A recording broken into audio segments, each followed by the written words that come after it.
Basically, I filmed this when I went to go and visit Salt Lake City, Utah. This is a really big used and new bookstore in that area. I wanted to go ahead and bring you guys with me. I absolutely fell in love with it. You are going to see why in a second. I didn't go in with a set plan, just whatever ended up catching my eye is what I ended up going with. Obviously, I'm still not back home. I am now in the East Coast. I'm going to bookshops over here. It was too noisy to try to film an intro where I'm at, so I just decided I would go up to the rooftop. I hope you can hear me. I did want to have a little intro before we get into the video. It is beautiful. I know you guys are going to love it. More bookstore vlogs and book hauls to come. Since I am traveling, I am posting updates on my Instagram and my TikTok if you want to go ahead and see them in more real time, and I hope you enjoy.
do a haul. I'm done with the day, back in the hotel, nice and cozy.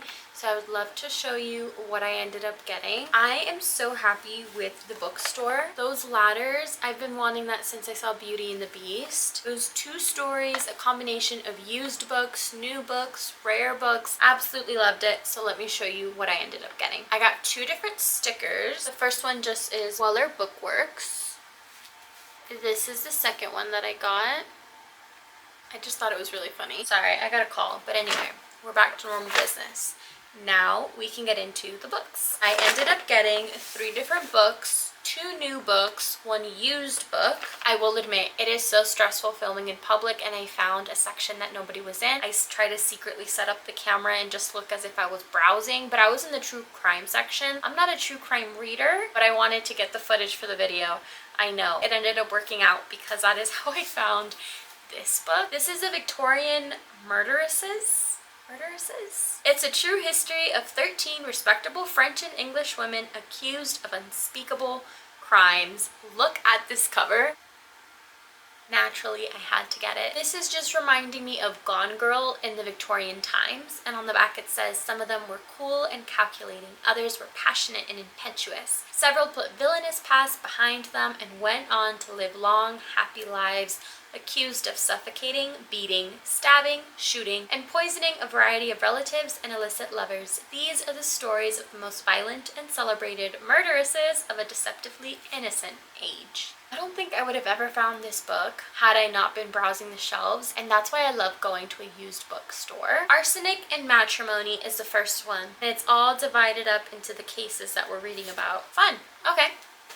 And then these 2, Monsters, A Fan's Dilemma. I've seen this cover everywhere. Big question that the author is asking with this is, how do we balance our undeniable moral outrage with our equally undeniable love of the work? In an age when the monstrousness of human behavior is on constant display, how do we retain our connection to the films, books, and music that have made us feel most alive? Then it says, wise, funny, ruthlessly honest, destined to incite controversy and conversation. I'm really looking forward to get to this. I don't have too much nonfiction on my shelves, and I really love the cover, so I thought, why not? The final book that I have is another nonfiction, and that is My Body Keeps Your Secrets. I added this to my GoodReads so long ago. Never see it at the bookstore, can never get it on Libby, and I just felt like, again, now's the time to get it, if any. And on the back, it says, shame is a truly deadly emotion. It supports and breathes life into every form of structural oppression we have ever created. It is the way that systematic unfairness gets under our skin and into our blood and bones.